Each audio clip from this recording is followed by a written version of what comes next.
어떤 선교사님이 아프리카 어느 지역에서 선교를 하고 계셨는데 어떤 노예 시장에서 어떤 분이 노예를 사는 그런 과정 속에서 어떤 백인이 어떤 흑인을 사는데 그 젊은 엄마를 데려가려고 했는데 아주 작은 아이들이 아직 철이 안 든 작은 아이들이 울면서 엄마와 떨어지지 않고 있는 것을 이 선교사가 보게 됩니다. 그런데 이 노예시장에 사는 이 사람은 아이들이 필요한 것은 아니고 이 엄마를 노예로 써야 되니까 아이들을 막 제끼고 이 엄마를 데려가려고 하는 상황이었습니다. 그런데 이 아이들이 안 떨어지려고 그러니까 그 당시에는 노예를 죽여도 되는 그런 상황이었기 때문에 칼로 이 아이들을 확 죽이는 그런 상황이 벌어지게 된 것입니다. 그래서 칼로 이 아이를 확 죽이려고 했는데 선교사님이 놀래가지고 거기 뛰어가가지고 그 칼을 막는 바람에 그 칼이 선교사님의 손을 뚫어버리게 되었습니다. 그래서 너무너무 아파하는 그런 상황 속에서도 선교사님이 그 주인 그 사람에게 돈을 지불하면서 돈을 대신 지불하면서 그 어머니를 샀습니다. 그리고 그 어머니와 그 흑인 두 아이를 갖다가 집으로 돌아가라고 그랬는데 그 노예 엄마가 하는 얘기가 내가 자유를 얻어도 갈 데도 없으니까 당신을 따라다니면서 선교회를 돕겠습니다. 그래가지고 이 가족이 선교사님의 선교회를 잘 돕게 됩니다. 그런데 선교회를 돕다 보니까 힘든 일도 많겠죠. 고생하는 일도 많겠죠. 그래서 화도 나고 포기하고 싶을 때도 많았어요. 그래서 선교사님 도저히 못하겠어요. 너무 힘들어요. 하고 화를 낼 때마다 선교사님은 자기의 상처난 오른손을 들이밀곤 했다고 합니다. 그럴 때마다 나를 피로 값주고 산 그 손인데 그런 생각을 할 때 다시 힘을 내서 그 노예는 선교사님을 잘 도와서 선교사님이 선교회를 잘 마치도록 했다는 얘기가 있습니다. 예수님이 항상 우리들에게 보여주시고자 하는 것은 도마야 내 못자국 난 손을 보아라. 내 옆구리에 네 손을 넣어보아라. 그것이 우리 고난주일에 들어가는 우리들의 아픔인 것 같습니다. 정말 우리가 그 아픔을 짊어지고 간다는 것이 제일 고통스러운 것 같아요. 우리가 예수를 믿으면서 모든 것이 편하기만을 생각했는데 편한 것이 아니라 늘 아픔 속에 우리가 살아야 된다는 것이 가장 우리를 힘들게 하고 또 십자가를 지고 살아야 된다는 것이 우리들에게는 정말 고통인 것 같습니다. 왜 이렇게 하나님이 우리들에게 늘 아픔을 주시고 고통을 주시면서 우리를 살게 하시는지 모르겠습니다. 자, 오늘 성경에 보니까 예수님이 이제 자기의 사역을 다 마치시고 마지막 한 주간을 남기시고 종료주일에 성전에 들어가는 사역이 되겠습니다. 그래서 오늘은 예수님이 종료주일 고난주간을 시작하면서 이제는 요한복음 2장에서 예언한 대로 이 동물들을 더 이상 잡지 말고 이제는 나를 잡으라. 요한복음 2장 12절에 말씀하신 대로 그 뜻이 뭐냐 하니까 이는 자기 성전된 육체를 가리켜 말씀하신 것이라. 그 말씀을 이루려고 이제는 나를 잡으라. 그 뜻으로 어린 양의 모습이 되셔서 예루살렘에 올라가시는 날을 기념하는 시간입니다. 정확히 오늘입니다. 정확히 정말 1초 1분도 틀리지 아니하고 정확히 예수님이 나귀를 타시고 종료주일에 예루살렘 성에 입성하는 시간이 바로 오늘이 되겠습니다. 그래서 우리는 종료주일을 해마다 맞이하면서 진정으로 예수님이 종료주일에 들어간 그 뜻이 무엇인가를 우리가 생각을 하게 되는 것입니다. 근데 오늘 성경에 보면은 예수님이 종료주일에 성전에 들어갈 때 그 나귀를 타고 들어가는 모습을 볼 수 있습니다. 자, 나귀를 타고 예수님이 들어가신다. 그럼 우리가 한번 이렇게 생각해 볼 필요가 있어요. 자, 우리는 이제 요즘 시대에는 사람 다 지식인이기 때문에 좀 지식이 필요하죠. 어떤 지식이냐 하니까 예수님은 어떤 모습이었느냐. 예수님의. 자, 교회 시대가 있어. 교회 시대. 교회 시대를 중심으로 그 교회 시대 전과 교회 시대 후를 나눌 수 있겠습니다. 교회 시대 전과 교회 시대 후. 그래서 교회 시대 전에 예수님은 우리 초림을 하셔서 그래서 우리들이 보여준 모습, 예수님이 다시 오실 예수님의 모습을 보여주면서 나귀를 타고 입성하신다. 근데 재림 때는 백마를 타고 입성하신다. 백마를 타고 이 땅에 오신다. 이 말이 뭐냐 하면 나귀는 평화의 왕, 겸손의 왕으로 오신다. 우리를 구원하라고 오시는 모습은요, 우리를 구원하러 오시는 모습은 나귀같이 겸손하고 약한 모습이어야 됩니다. 우리는 생각할 때 하나님 왜 내가 여자로 태어났습니까? 왜 내가 직장에서 이렇게 힘들게 어려움 당하고 살아야 됩니까? 왜 나는 항상 다른 사람보다 물질이 없어야 됩니까? 다른 사람들은 공부도 많이 했는데 왜 나는 공부를 적게 해야 됩니까? 뭐 이런 것들이 많이 있잖아요. 왜 나에게는 다른 사람이 주지 않는 십자가 질병이 있습니까? 왜 우리 아이들이 아파야 합니까? 이런 많은 문제들 있잖아요. 그럼 그런 문제를 가만 생각해 보시면 그것은 나귀의 문제란 말이에요. 백마의 문제가 아니잖아요. 나귀의 문제라고 하는 것은 뭐이냐 했더니 이것은 구원의 문제다. 구원의 문제. 자, 좀 이해가 안 되지만 다른 사람을 구원하려고 할 때는 그 사람의 모습이 약해야 돼요. 다른 사람을 심판할 때는 그 사람의 모습이 강해야 돼요. 그러니까 백마로 오신다 할 때는 사람을 심판하러 오시는 거예요. 그리고 상급을 주러 오시는 거예요. 그러나 지금의 나귀의 모습은 그것이 아니에요. 우리를 심판하러 오시는 것이 아니라 우리들의 약한 것을 짊어지기 위해서 오시는 거예요. 약한 것을 위해서 오셨다. 약한 것을 위해서 오셨다. 약자의 모습. 예를 들어서 우리가 고아로 태어났다. 나 고아로 살았다. 근데 왜 나는 고아로 살아야 해? 나 우리 부모님 미워. 이렇게 하면 아무것도 아니지만은 나 고아로 자랐어 하는 것이 누구를? 고아로 자라난 수많은 사람들을 구원할 수 있는 힘이 되었더라. 이해가 안 되시죠? 그 부분이. 약하다라고 하는 것은 역설적으로 구원입니다. 약한 것은 구원이에요. 강한 건 뭐냐? 강한 건 권력입니다. 정치입니다. 저는 종종 그렇게 생각한다니까요. 막 어떤 정치적인 싸움이 있고 어떤 권력의 싸움이 있을 때는 약자가 리더가 돼야 돼. 좀 이해가 안 되시죠? 강자가 리더가 되면 더 싸워요. 우리나라를 사랑하셔서 여러분 지방색도 있으시고 또 정치도 하시다 보니까 한나라당이 새누리당이 잘 모르지만 하여튼 먼 당을 싫어해가지고 여성 대통령을 싫어하는 분도 분명히 앉아 계실 것입니다.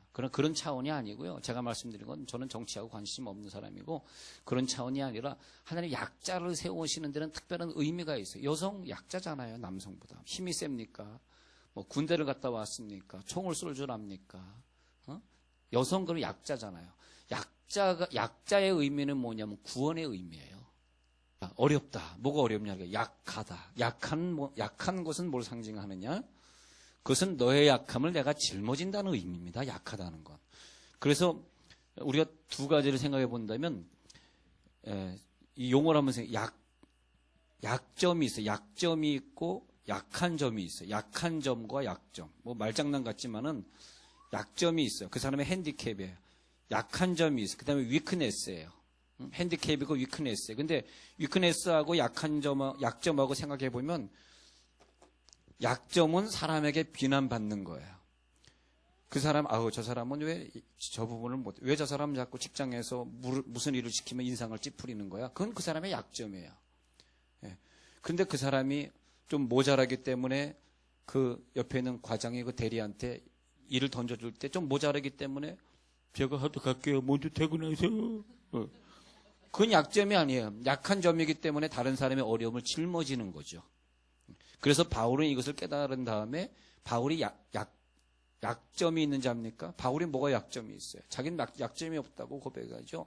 바리새인 중에 바리새인이요. 배울 만큼 배웠고 로마 시민권까지 갖고 있고 내가 뭐가 부족하냐? 그러나 나는 약한 것을 자랑하노라. 그는 약했던 사람이에요. 왜? 구원 때문에 그런 거죠. 자, 이해가 되시죠?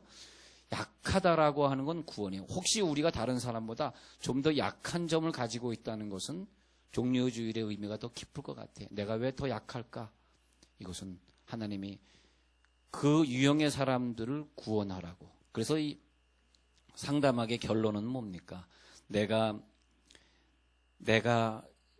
태어난 그 배경, 어릴 때 그 배경. 나는 소리 지르는 아버지 밑에서 자랐지. 그러니까 하나님이 감사하게도 소리 지르는 남편을 만나게 해주신 거예요. 근데 우리가 약점이 뭐냐? 약한 점이 뭐냐? 한번 생각해 보세요. 내 약점이 뭐고 약한 점이 무엇이냐? 여러분, 내가 가난하게 태어났다. 약점입니까? 약한 점입니까? 한번 생각 해보세요. 가난하게 태어났다. 약점이라고 생각하는 것을 약한 점으로 바꾸시면 약점은 남은 구원할 수 없지만은 약한 점은 남을 구원합니다. 할렐루야. 내가 가난하다라는 것 때문에 많은 사람을 구원하는데 내 가난이 쓰임받는 거죠. 여러분, 가난도 쓰임받고 고아로 태어난 것도 쓰임받고 어릴 때 상처 많은 것도 쓰임받고 다 쓰임받는 거죠. 왜? 나는 약한 자니까. 더 약한 자를 나는 짊어질 수 있으니까. 자, 초림과 제 이름으로 한번 가보십시다. 그래서 예수님은 낙이 타는 모습으로 오셨다. 이것은 뭐냐면 내가 너의 약점을 내가 짊어지는 약한 자로 오리라. 약점은 죄가 될 수도 있고요. 자기의 성격이 될 수도 있고요. 자기의 배경이 될 수도 있습니다. 네, 그런 걸 볼 수 있습니다. 네. 그래서 참 이것을 보면 우리들의 인생의 진리가 깨달아지는 것 같아요. 예, 인생의 우리가 항상 약한 데 머물러야 돼. 이게 굉장한 진리예요. 약한 데 머물면 다른 건 하나님이 주시지 않지만 하나님 우리들에게 구원의 능력을 주셔요. 아시겠죠? 그걸 알 수 있어요. 자, 그 다음에 어린 양의 모습으로 오셔요. 어린 양의 모습으로 오셨다. 그것이 뭐냐 하면은 어린 양의 모습, 속죄의 모습으로 오셨다. 그런데 재림 때는 뭐냐 하면 어린 양의 모습이 아니라 왕으로 오신다. 좀 다르죠? 예수님은 어린 양의 모습으로 우리 가운데 오시면서 우리들의 죄를 담당하는, 왕은 죄를 담당하는 것이 아니죠. 통치자의 모습이죠. 그 다음에 예수님의 모습은 왜 나귀의 모습이냐 했더니 이것은 멸시천대 받는 모습이다. 멸시천대 받는 모습. 멸시를 받으면 받을수록 그 사람들의 죄를 내가 다. 예수님은 십자가 못 박히시면서 자기를 십자가에 못 박게 한 그 사람들까지라도 용서하소서. 저들이 하는 것을 알지 못합니다. 그것까지라도 용서하소서. 그러나 예수님이 다시 오실 때는 모든 사람이 그 무릎을 꿇어 모든 사람이 무릎을 꿇게 되는 역사. 이제는 멸시받는 모습이 아니라 모든 사람의 무릎을 꿇게 하는 역사. 예수님이 이 땅에 사실 때의 모습, 나귀의 모습이었어요. 그것이 뭐냐면 낮고 가난한 모습. 그러나 예수님이 오실 때는 권세 있는 모습, 낮은 자의 모습. 근데 여기서는 권세 있는 자의 모습. 이제는 낮은 자의 모습이 아니라 권세 있는 모습으로 오신다. 그 다음에 예수님이 나귀의 모습으로 나귀를 타셨다는 것은 원수들을 위해서 죽으신다. 그러나 이제는 교회 시대가 끝나면 예수님이 다시 오실 때는 원수들을 죽이려고 오신다. 원수들을 심판하려고. 사탄이 예수님을 시험했습니다. 초림 때는 예수님을 시험했어요. 그러나 이제 예수님 다시 오시면 사탄이를 무저갱에 영원히 가두시리라. 그렇게 되어 있습니다. 그렇게 되어 있어요.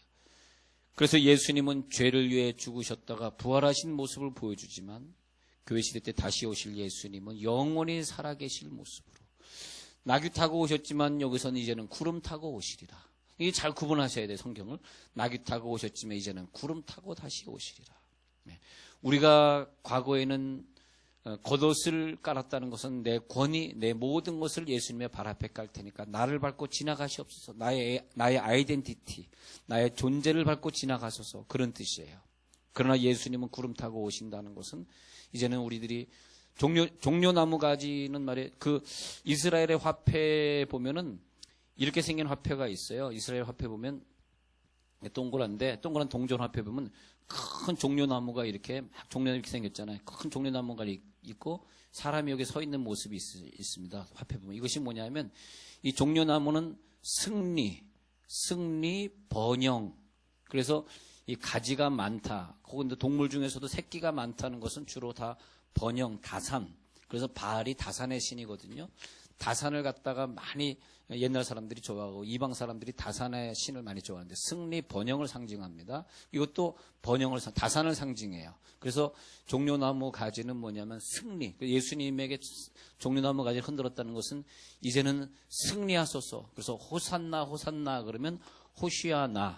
그래서 호시아는 구원이죠. 구원하소서. 호시아 플러스 나. 그러면 지금 구원하소서. 호산나 호산나. 그래서 지금 구원하소서 구원하소서. 우리를 구원하소서. 그렇게 말하고 있는 거예요. 우리도 오늘 종료주일에 예수님이 이제 성전에 입성하시기 때문에 우리도 나를 구원하시고 지금 구원해 주소서라고 주님을 맞이하셔야 돼요. 그래서 21장에 보면은 예수님이 두 제자를 보내셔서 나귀를 풀어내게로 끌고 오너라. 그러면 주가 쓰시겠다 하라 하면서 5절에 가서 보니까 곧 겸손하여 나귀 멍에 매는 짐승의 새끼를 탔도다. 왜? 예수님은 구원이시기 때문에 구원하려고, 여러분 남을 구원하려고 하면요, 그분보다 겸손하셔요. 그분보다 낮아지셔요. 그러면 그 영혼을 구원할 수 있습니다. 아시겠죠? 짐승의 새끼를 탔도다. 그 다음에 7절에 새끼를 끌고 와서 자기들의 겉옷을 그 위에 얹고 예수께서 그 위에 타십니다.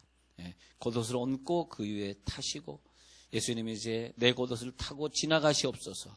그리하여 나를 구원해 주시옵소서. 예수님은 이 종료주일에 호산나 호산나 다윗의 자손이여, 물론 이분들은 정치적인 욕심이 있어서 그렇게 부르고 있는 것 같습니다. 그러나 예수님은 그것을 받아들이면서도 끝까지 그 나귀를 타고 입성에 성공을 하십니다. 너희들이 나를 죽이려고 하는구나. 너희들이 나를 정치적 지도자로 삼으려고 하는구나. 나는 안 들어가겠다. 그것이 아니라 끝까지 들어가시면서 예수님의 구원을 시작하십니다.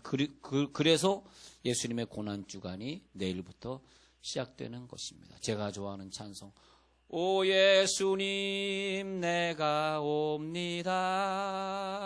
못 박히신 십자가 앞에 그 큰 사랑 눈물에 겨워 울며 돌아옵니다. 주님 손과 발 못 박혔고 머리에 가시관 박히셨네. 내 모든 죄와 허물 위해 말없이 피 흘려 주셨네. 예수님이 우리들의 십자가를 대신 짊어지신 거죠. 내 죄를 대신 짊어지고 가신 거죠. 진짜 그 당시에 사람들이 예수님 호산나 호산나 찬양했던 것처럼 우리도 그렇게 예수님을 환영해야 할 것입니다. 그런 마음으로 하나님 환영하시고, 나눠드린 페이퍼에 보면은 예수님의 일주일 동안 행적들이 있습니다. 우리가 많은 시간을 만나지 못하기 때문에 대신 페이퍼를 나눠드렸으니까 그거 보시고 한 주간 동안 잘 묵상하시고, 또 이제 한 주간 동안 전 세계의 교회도 마찬가지고 한국 교회 더욱더 마찬가지지만은 우리는 한 주간 동안 작정 기도하는 시간입니다. 때로는 미디어 금식으로, 때로는 한 끼 금식으로, 때로는 10시 철야 기도에 나오는 사람들, 또 작정 새벽 기도를 정해놓고 토요일까지 계속해서 새벽에 기도하는 사람들. 여러분 여기 보면 우리 가정 기도 제목이 있습니다. 우리 기도하는 분들에게 함께 기도할 수 있도록 자기의 기도 제목을 좀 적어주시면 우리가 함께 기도하겠습니다. 이름 적어주시고 기도 제목 적어주시고, 또 기도하러 나오실 분들, 새벽에 작정하고 나오실 분들도 같이 적어주시고 하시면 우리 함께, 왜냐하면요, 예수님 십자가 지실 때 그 역사가 대단합니다. 예수의 피의 역사를 저는 믿습니다. 그래서 여러분들이 계속 함께 기도할 수 있도록 그렇게 해주시면 좋겠습니다. 하나님 감사합니다.